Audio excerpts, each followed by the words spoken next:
I will talk a little bit about Bambi. Bambi Polotzola is with us from the Louisiana Governor's Office, and we're very grateful for having a little bit of your time today for you joining us for this workshop. Bambi currently serves as the Executive Director of the Governor's Office of Disability Affairs.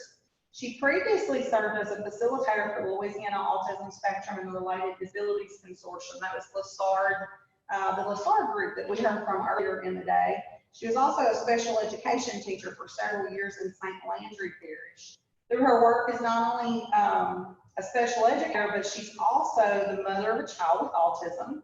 So she brings a great deal of experience in promoting self-determination, and we are just very appreciative to have Bambi with us today. So Bambi, I'm going to turn the host over to you, and you can take it away. Okay, great. I'm so glad to be here today, and I appreciate the nice introduction. Are you able to hear me and see me well? I'm just wondering if my internet is stable enough for you to hear, or do I need to switch to something else? I can see your screen and I can hear you great. Okay, so just let me know, because I have other options for internet that doesn't work out well. So I'm so glad to be with you today. Whenever it did, okay.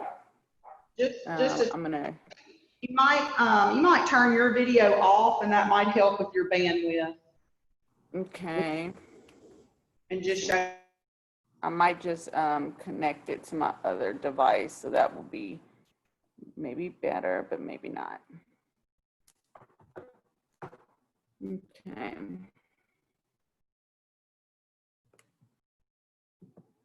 So I'll stop video. Okay. So just let me know if the sound isn't, you're having trouble with that. I'm so excited to be able to present today on self-determination. As Amber said, I was with LaSard at one time, and this was my topic. So I think that's why Dorothy recommended me to talk about this. And with having a son who now, he just turned 21, which I'll talk, a lot of this presentation will be kind of from the perspective of a parent, because that's the experience that I have most intimately, but also share some things about as a teacher. I would like for you guys to, participate, or as you reading some of the things or hearing some of the things that I say, if you could share some of your stories and experiences, I think it'll help keep everyone engaged. And I know it is 2 o'clock on a Friday afternoon, so we're gonna make sure you can hear me. Try and keep everybody awake. Okay. Just want to make sure that you guys are hearing me okay. I guess, Amber, if something should happen, you can text me if there's a problem with technology. On your screen, I have, which I thought was this really good resource in regards to self-determination and with youth with disabilities. And I'm not sure of the ages of the people that you're dealing with. And I assume that since this is the autism organization, the majority of you are interested in these issues related to autism, but it really applies to all people with disabilities. And so one of the first things that I learned as a parent of a person with autism, as a young man with autism, was to start very early in allowing him to participate in the decisions that were being made about him, and to have those discussions with him around about his disabilities. And now sometimes not to talk about, that their child has autism, or to share with their child, that they have autism, and that acceptance of autism. But I've always taught my son that, he had autism and what it meant, and to the best of, his ability of understanding. And not that it was something that was different. And actually, many of our friends have autism. So it was just something, it was just another part of being and who he was. And so I think it's really important that we're okay with saying that, the person has a disability and that it's not less than, it's just different. And so one of the ways that we started teaching self-determination early on was by him participating in his IEPs. And so it was probably around the, I don't know, maybe second or third grade that he started attending IEPs. It really was at the time whenever someone mentioned, like, he should be participating, people with disabilities should be participating in their IEPs. And I go, oh, well, let me get him involved and engaged in participating in the IEPs. And I can remember at the very beginning, it was, he was very active. He still is very active and all over the place. So it was a very brief segment of the IEP that he participated in at the very beginning.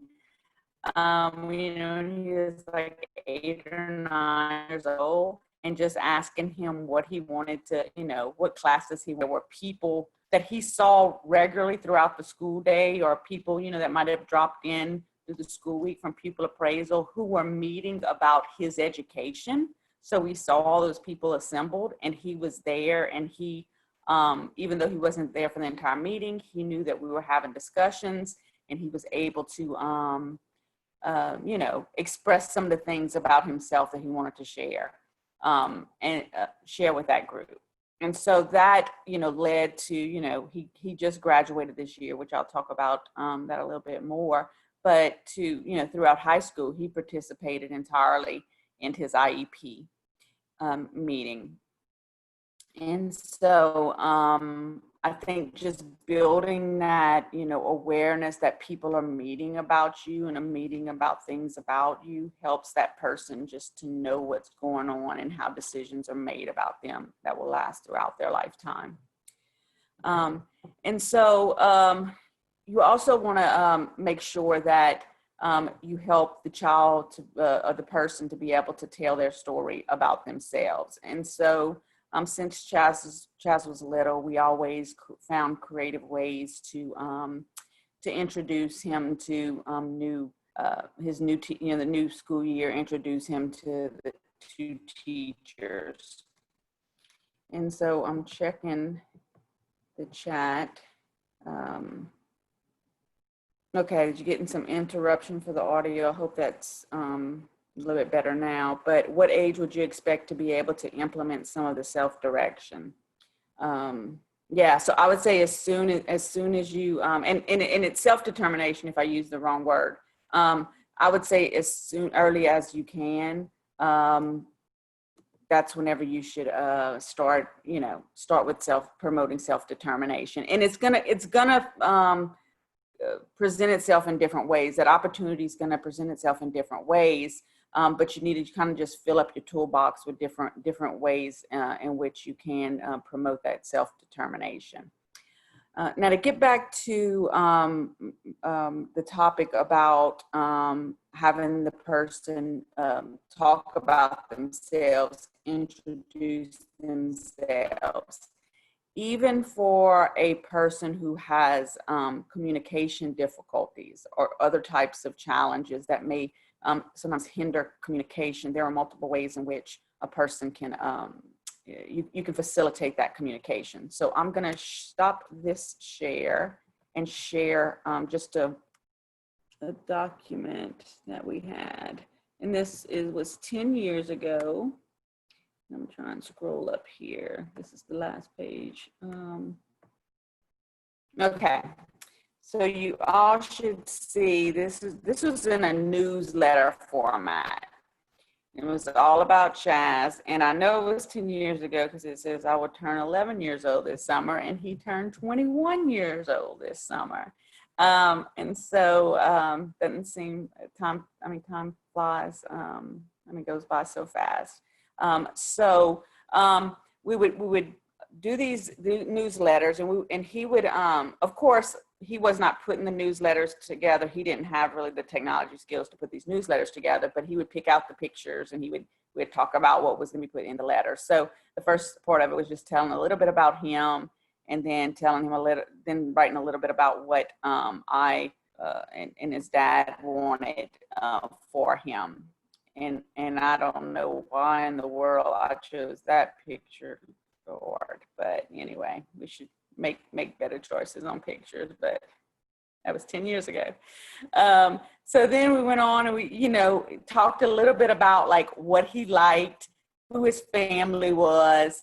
One thing about him is that he likes to repeat, he'll talk about people as if everybody knows everyone. And so we put like who are the important people in his life, because we knew he'd be talking about those people in class. And so they would know what was going on. And I know you just had a session like on visual supports. We had this visual behavior board, as you can see at the bottom, with the family rules, and it was kind of a token economy system. So that way the people at school knew what type of behavior interventions was used and was successful for him at home.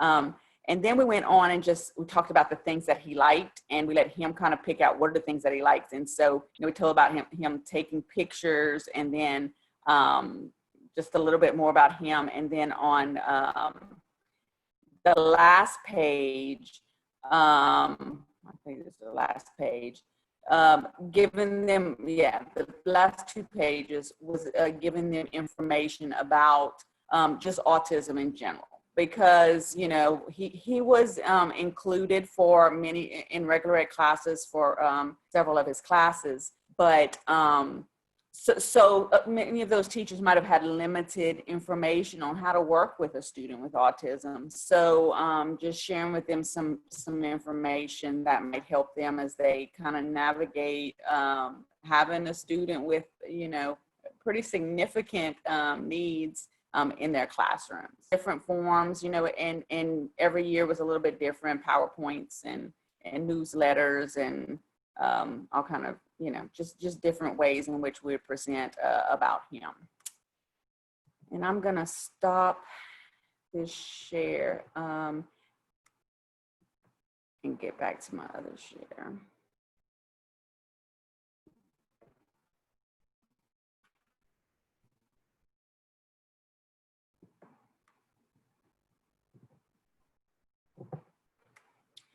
And so one of the other things that is really important is to make sure that the person with a disability has interactions with other people with disabilities. And sometimes you have some extreme situations.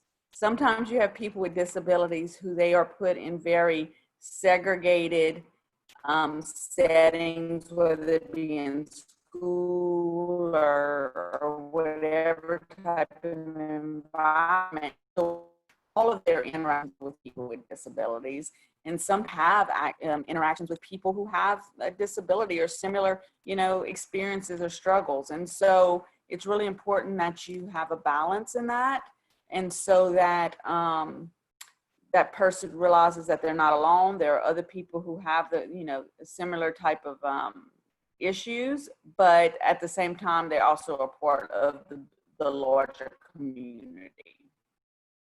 And so that will help them to just build that self-esteem. Now, so also another very important point that's on this this tip sheet is that to allow the person to have to make choices and also have consequences for those choices. All too often, we protect people with disabilities as parents or as educators. We protect them from making of those consequences, and because we don't want to see them hurt, and we don't necessarily teach them good decision-making skills. And so they should be allowed to make decisions. What do they want to eat? What do they want to drink? When do they want to do certain things? The same way that other students or people their age are able to make those decisions. They may need it to be presented in different ways, just like your previous presenters have, shown some really great strategies on how to do that. But they should be given choices. one of the biggest problems is that people with disabilities, particularly people with significant disabilities that have communication issues, people often just choose the easiest road of making those decisions for them. And we have to figure out ways in order to let them make their own decisions. The other component of that is to allow them to do the things that other people their age are able to do. So for instance, playing out on the playground. My son does not have any physical disabilities. He had autism. And so if he went out and played on the playground or did whatever kids his age were doing, there was potential that he could fall and scrape his knee or fall and, could hit his head or have all these other type of things that happens to kids. That happens. That is not part of the disability. Like he has to learn, okay, you don't run, you use caution. Like he had to learn those things, and it was important for him to have those experiences. But often we'll try and protect that person with a disability from actually experiencing things that all other kids experience at that age. Really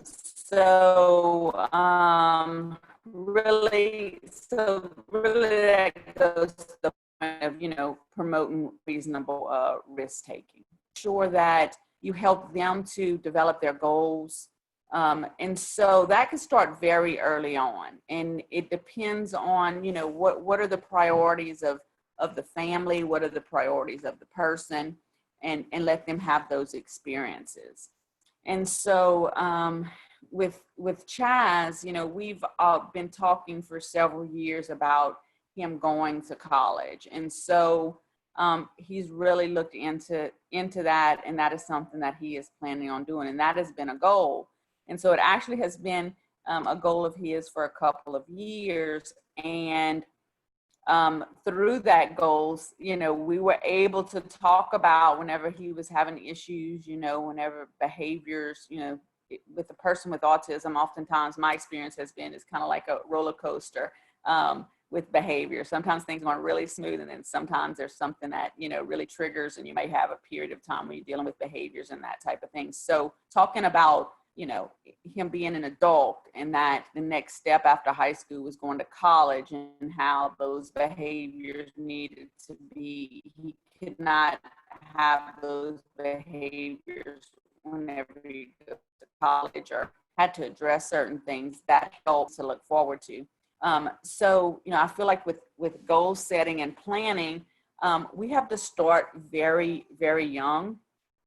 And one of the things is not only do we have to ensure that we are teaching the person with a disability to set goals and to plan, but as parents and as educators, the professionals working with the person, is to actually to set goals and to plan. All too often, students go through the educational system, and there are not people in their lives who actually believe that they are going to do anything productive beyond high school. Like there's really no plans beyond high school. There's no expectation for them to go to post-secondary. There's no expectation for them to have a job, to do community volunteer work. It's not, it is pervasive and not having those plans set up. And so that is really a cultural thing that we have to change. And it starts by educating parents very early on that their child, despite the fact of the challenges they may be facing at that time, that they can do things and accomplish things, and what their experience may be at that time can greatly change with the interventions that's needed, and then move on, and there will be opportunities beyond just the K-12 education, and that teachers and educators play a role in that.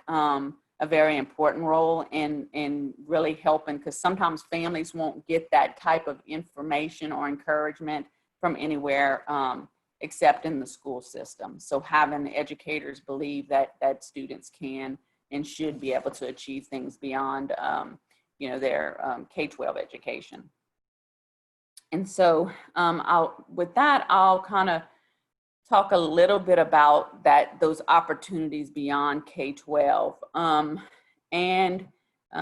So with my son, I always had, luckily very early on, I had people who inspired me to believe, to have higher expectations for him. So I always, pushed for inclusion and tried to, get him to be as successful he could at whatever area, whatever place he was within his, in his life. But there really was no pathway for him to receive a high school diploma based on what his, his needs were and his ability to learn and to be able to take tests and that type of thing. With the passage of what was Act 833 of 2014, which is now called the April Dunn Act, it gave the opportunity for him to be able to earn a high school diploma. So both of my sons graduated in June. I have another son, Chaz is 21 and Caleb is 18. They both graduated this year with a high school diploma. Their high school diploma does not look any different. They got the same high school diploma. Without that legislation being passed, Chaz would not have a high school diploma. He would have got a certificate of attendance achievement, whatever it was called. So it's really important to push, I say push, it's really important to have these self-determination skills for the person with a disability as well as the families, because you never know what opportunity may come about. Another opportunity that was not available 5, 6, 7, 8 years ago was the opportunity in post-secondary education. And now over these past several years, we have programs in different universities and in community colleges across the state for people with intellectual and developmental disabilities.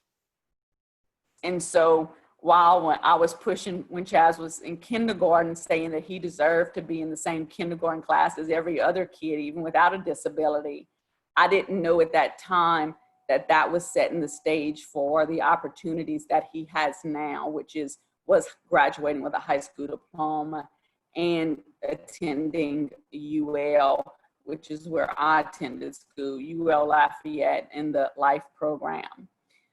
And so all of this, really builds on itself in regards to setting high expectations and also talking in regards to advocacy.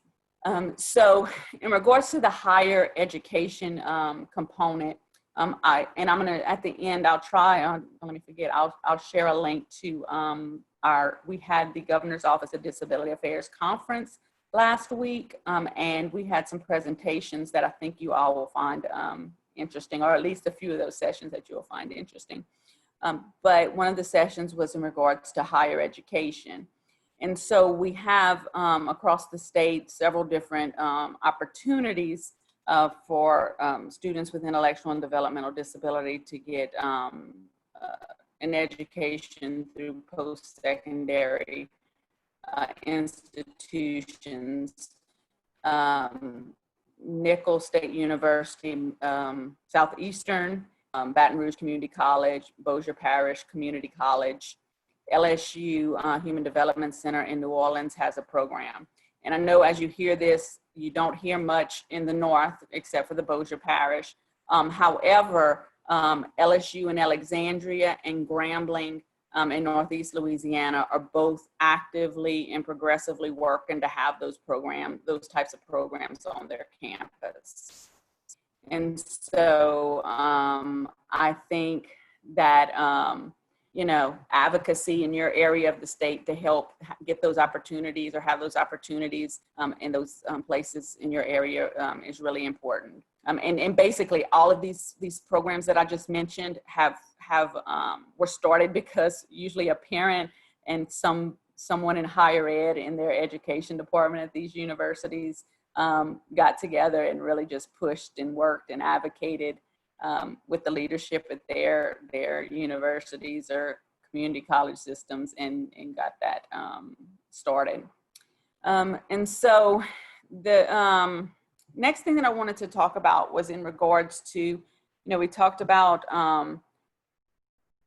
teaching and encouraging the self-determination skills and self-advocacy skills starting from very young. And then, everyone having buy-in in regards to achieving those goals and, graduating and going to post-secondary or something beyond high school. And ultimately the longest period of a person's life will be their work life. It'll be beyond, even if they do go to a post-secondary facility, they might have some, they will have work experience, and that's what we really should push for. Now, whenever we talk about work, there's a few things that we have to consider. Not everyone necessarily has to meet the goal of working a 40-hour-a-week job or a full-time job and being self-sufficient and being able to do those jobs independently. Of course, those are all great goals, but it may look a little bit different, just like it looks different for all of us who do not have a disability. And so, but we should expect that a person, regardless of how we view their disability or what impact that disability has on them, that they can have productive, meaningful lives. And often that includes work. Most people choose to work. That is what we do as adults. And so we, again, I think it goes back to parents. Like, parents really need to, from a very young age, need to think about that, their child, what it will be like for them when they're an adult. And so one of the issues, which is it's a issue that understandably is a problem and causes concerns for many families. It's in regards to our support systems depend on financial support from Social Security, or maybe some housing assistance, or maybe food assistance. And so anytime you work, those things can be impacted. And so there's ways to address that, and there's financial planning that's involved with that. And so families need to know how to tap into that. And that takes long-term planning, but it also, not just for the family, it's that they're teaching their person with a disability how to navigate those systems to the greatest degree possible. And so be able to make those type of choices for them, which includes some financial decisions. So one other point that I want to make is that we have supported decision making. That was also one of the sessions. We have an entire session on that at the GOTA conference last week, which I'll give you the link to that. So the supported decision making is a way in which a person with a disability can make decisions for themselves without their rights being taken away completely, like through interdiction and those other type of legal methods. Supported decision making is kind of basically a bridge in between, no action whatsoever, or to completely taking away decision making rights. And so supported decision making brings together a team of people brings together a team of people to help that person. Basically what it's supporting them in making decisions.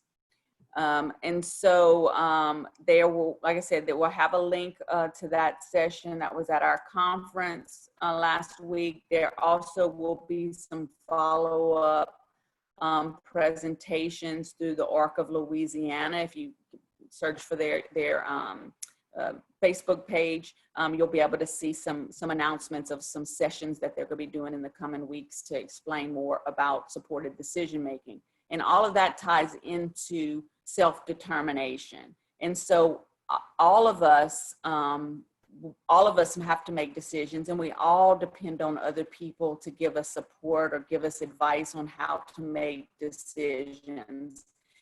And so we have to train our young people with disabilities on how to make decisions, but also how to depend on others and who to trust and to get that help so that they can make their own decisions. And just take a short break. I don't know if anyone wants to interject or if we have any questions, just because I've been talking, I know 100 miles an hour. So I'll give you just a second if anyone wants to interject.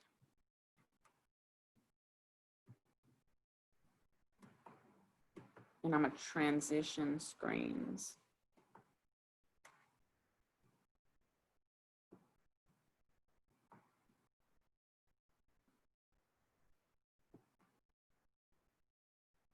Okay.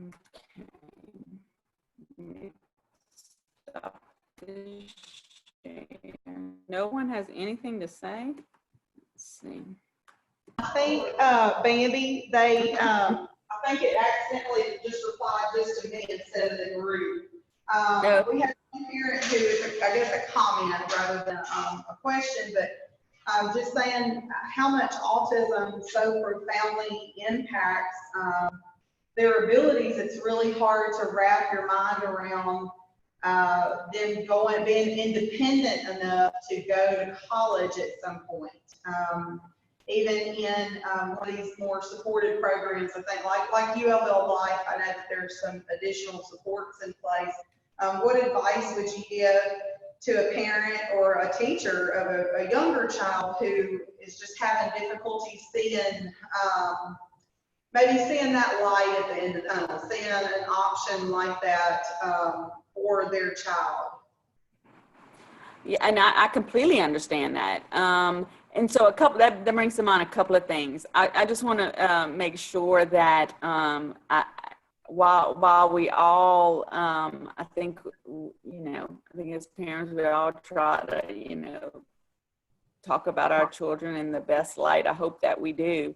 My son has significant challenges, has always had significant challenges. You're not going to meet, if you meet him, you know that he has autism. It's not something that's kind of hidden, those characteristics are immediately known. And so just so you know that the type of who I'm talking about. The other issue is in regards to post-secondary, within these programs, they have mentors, the programs are just really, really well done and supported. The students that are in those programs are students with, pretty significant, disabilities, and they're supported very well. One time, whenever it was in the last 4 years, because when I was in this position that I'm in now, I went to Nichols, which Nichols was the first university program that had students living on campus. And that was something, as much as all of my life that I've pushed for my son to to achieve and be able to participate in all of these life activities as much as possible, I never thought of him living anywhere besides my house. I didn't think that was possible. And I was able to witness this program where people who had disabilities just as him was able to go and actually live on campus, get the supports that they needed through the mentors, or, when he wasn't in his college, whenever they weren't in their college program, the services they get through maybe Medicaid waivers, through their NOW program, they were able to get those services on campus, and how all of that was worked together. It really was, that was difficult for me to see that, but it can happen. And the other component of that is, if that program, that post-secondary education program is, it should be geared towards an outcome of employment, there's potential for that person to be able to get financial support through Louisiana Rehabilitation Services. So that's another component that, parents might, make them a little wary about how would they be able to afford it. But that's another option. If you touch on that, I know that's not what your whole presentation is about, but considering we got parents who are just not there yet to that Louisiana rehab type age, can you touch on for just a minute what Louisiana Rehab is and what they do for students as they get into that transition age and beyond? So Louisiana Rehabilitation Services is federally funded. Every state has its vocational rehabilitation, and it's for people with disabilities to get supports that they need in order to be employed. And I'm definitely not an expert on voc rehab, and I think you're seeing my screen for our YouTube channel with all of our conference things. And I know that we have, just kind of scrolling over, we have one of our sessions is on voc rehab. And, oh, here it is. We have voc rehab as the second one on the screen. We have supported decision making in higher ed. You can kind of see all of those. You can get more information from the experts on those topics. But vocational rehabilitation could help someone. For instance, for someone who has autism and they wanted to go to college, they can get their tuition paid for, their any type of expenses they have related to going to college. That's what vocational rehabilitation can pay for. If someone let's say was hurt in an accident, if I was hurt in an accident and I had to change my change my career, or I had to do needed something different in order to continue to do my job, vocational rehabilitation services can help. Financially, also through counseling to help me to be able to do what I needed to do to be gainfully employed. They do have some pretty rigid federal rules and requirements in making sure that the outcome leads to some type of employment goal. But besides that, they can pay for a lot of things in regards to education. Thank you for that. I knew we could spend a whole session just on voc rehab, and that might be an idea for future training, is to bring one of them guys in here from Louisiana Rehab Services just to get talk about what all they have, because it's a lot. And we will also have the links to the Go to conference. I'm going to include the one on voc rehab, and the higher education one I'll include it as one of the resources whenever I send out the final email with the conference evaluation. So just to help you guys find that, but I would encourage everybody to check out the governor's office YouTube channel, where they have a ton of these different sessions that they done just last Friday. There was even K-12 sessions, so lots of relevant information right there on the YouTube channel. Let's see, do we have any people can search, you see the governor's office of community programs, just search for that on YouTube and you'll come to our channel. And we have, for the most part, it's all of the conference sessions from last week. But we also, one other thing that we, click here. One of the things that we initiatives within our office is around employment, and it's state as a model employer. And so we've been working over the past 3 years with state agencies in having, our state agencies and government entities to work on ways to recruit and retain people in employment within their organizations. And so we have a lot of resources in regards to that. We have some training, internships and customizing employment. We continually work with our state agencies in regards to those hiring initiatives.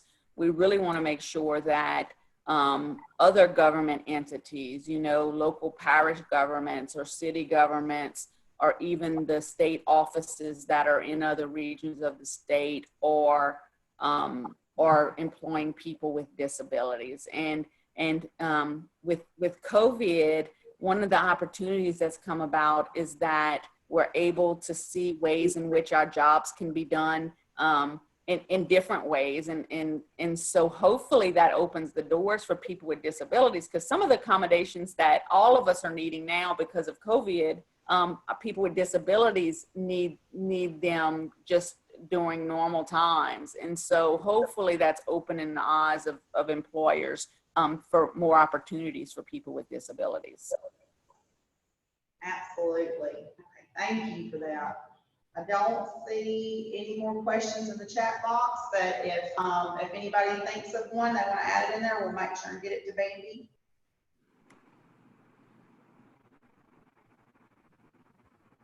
Do you also one thing while people are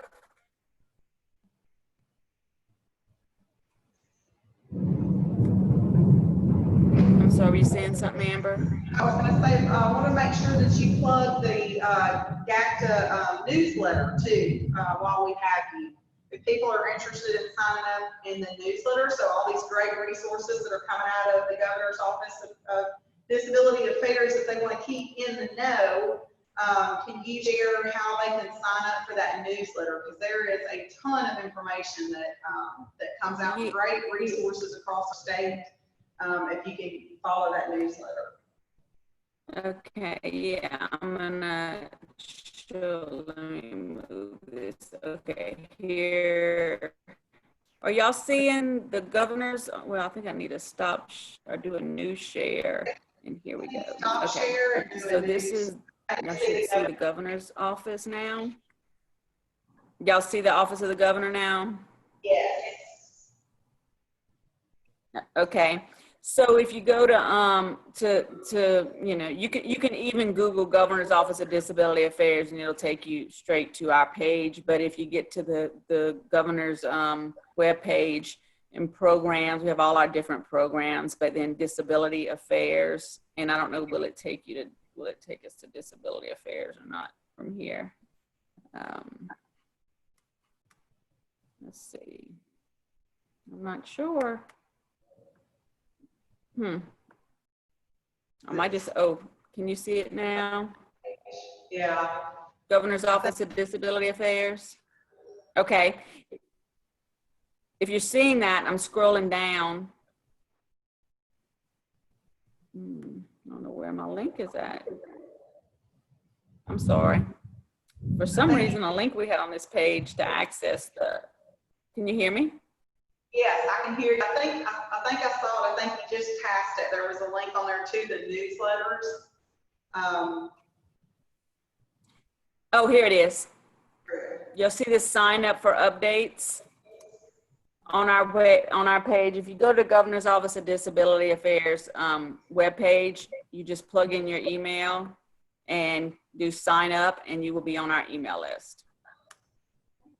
Thank you. That's the easiest way to get to it. And we try to get our newsletter out by the 1st of each month. So we'll be sending one out on Monday, hopefully, if we get it done. One other thing I wanted to share was I wanted to thank Amber. Amber is the co-chair of the Governor's Advisory Council on Disability Affairs Education Committee. And so if you don't know about that, that's okay. It's not that she's being secretive. It's just that it's a new appointment. And so, and Amber, we need a picture. We need a picture of you to put in this newsletter. So I'm sorry, all these, but yes, I'm glad to serve and be a part of it.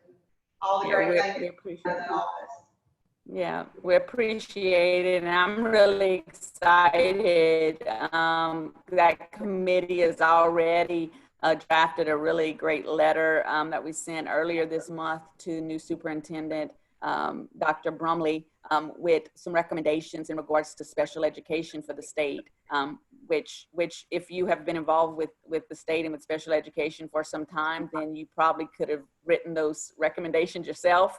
But this group, because we all know what the recommendations are and what needs to be done in regards to education, kind of the big issues. And so That committee did a really good job of really thoroughly laying those out and giving some, really, really good recommendations, positive, in a positive way. So I appreciate that. And he was very appreciative of the input and seemed to be very receptive of it, and appreciated us for informing him of some of the things to think about in his planning and first 100 days and things like that. So we appreciated him being receptive to our long list.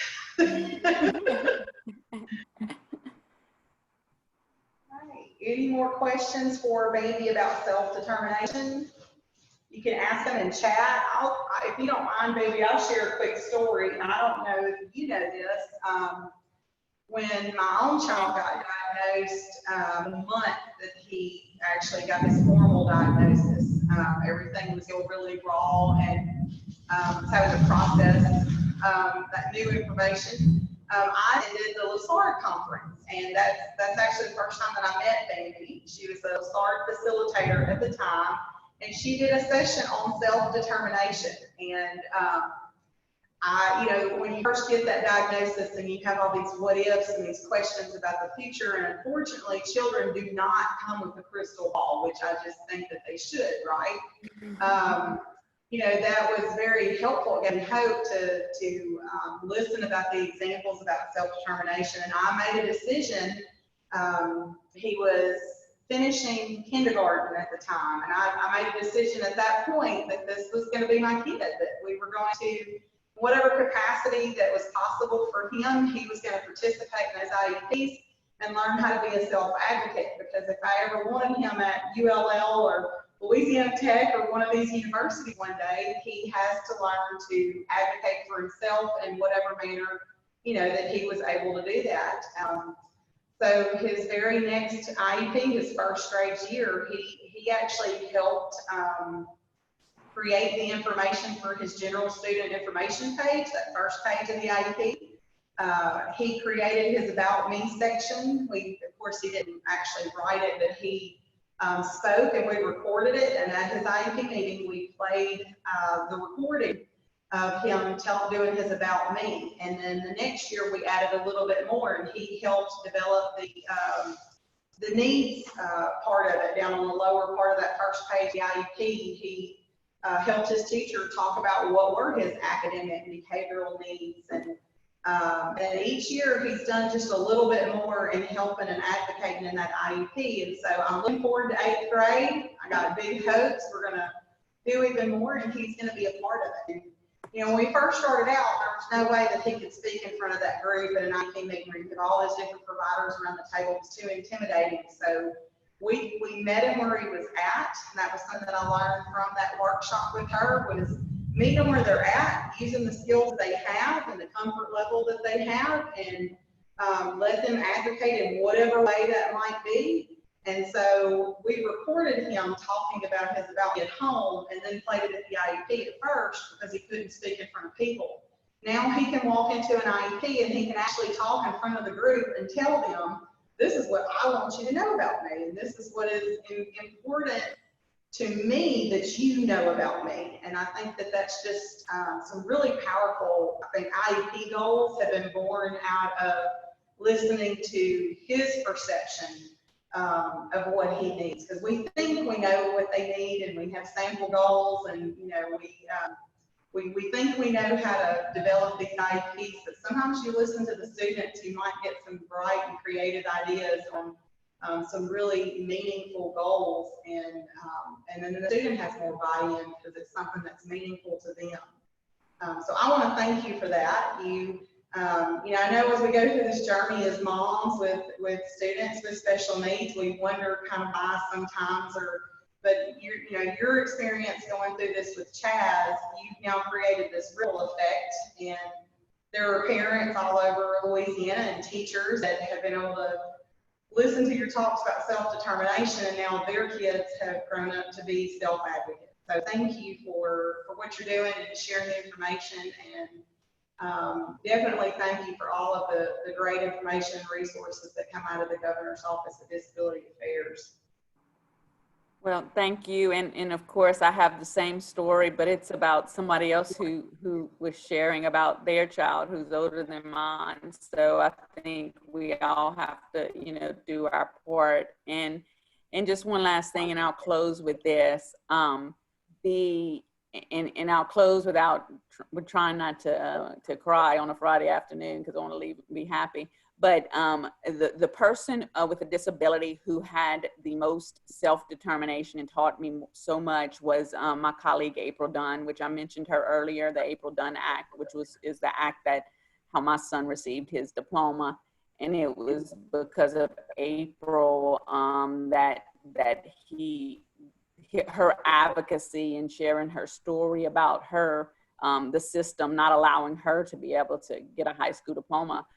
But the story of self-determination is, April was, she was born to a teenage mother and left at the hospital. And her mom, who is a special education teacher, adopted her as an infant. And, her mom what I've learned so much since April passed away in March from COVID. But what I learned was that her mom believed in April, her abilities so greatly. That is why April was able to, to influence legislators, influence a governor. People didn't believe in her because they saw her and just saw the outer shell. But once April spoke, it was so authentic, and her mom encouraged that and supported that in everything that she did. And so I think that I continue to learn and to not necessarily continue to be a voice for my son, but to allow him to be a voice for himself the way April's mom allowed her to be a voice. And so that's really, what I would want to leave with everyone is to not only be an advocate for your child or for your student, but self-determination is teaching them to be an advocate for themselves and for other people, as April would say, other people like her. And that really is what changes the world, is whenever they can use their voice and be able to advocate for themselves. So thank you. Thank you. Thank you for sharing that story, because it is a pretty amazing story. It's and we can share, there's a great news link about kind of the story about her life, about how her adopted mother was told not to expect much whenever she first adopted her by all the experts. And because her mom believed in her and believed that, well, we're just going to take her to her maximum potential. You're right. She was able to impact policy for the entire state, and her legacy is going to live on in every child in Louisiana that's able to get that Act 833 diploma. So that's a great way to sum this up about self-determination, the power of self-determination and the ripple effect that can come from that advocacy. So I think not any more questions in the chat box. So I think we are thank you. April Dunn is the epitome of a self-determined hero. I'm not crying. And thank you so much for sharing. So it's a beautiful, inspiring tribute to April and her mother. So we just thank you for being with us today. We thank each of our participants for being with us today. We know that it's really hard to keep your attention span on a virtual platform, in my opinion. I don't know about you guys, but it's hard for me. So we appreciate everybody for sticking with us throughout today. We hope that you have taken away several ideas and several tools for your toolbox that as we embark into this year in education that is unlike any year we have ever went into before, that some of these things that you learned here today is going to help you navigate these uncharted waters. If the Autism Society of North Louisiana can be of any support to you, you have any follow-up questions, you have ideas for future trainings that you would like to see us put on, please reach out to us at Autism North LA autismnorthla@gmail.com. Kristen, Kristen has got that in the chat box to make sure we got it right. So don't hesitate to reach out to us if you're in need of resources, if you have ideas, if you want to volunteer. Remember, we need volunteers for the committee, so please reach out to us about that. I just want to thank all of our speakers that's been with us here today. So thank you all. Have a great weekend, and make sure and follow us on Facebook. Bye. Bye, everybody. Bye, Bambi. Bye, Bambi. It was good to see you. Bye. I'm praying for Micah. Thank you.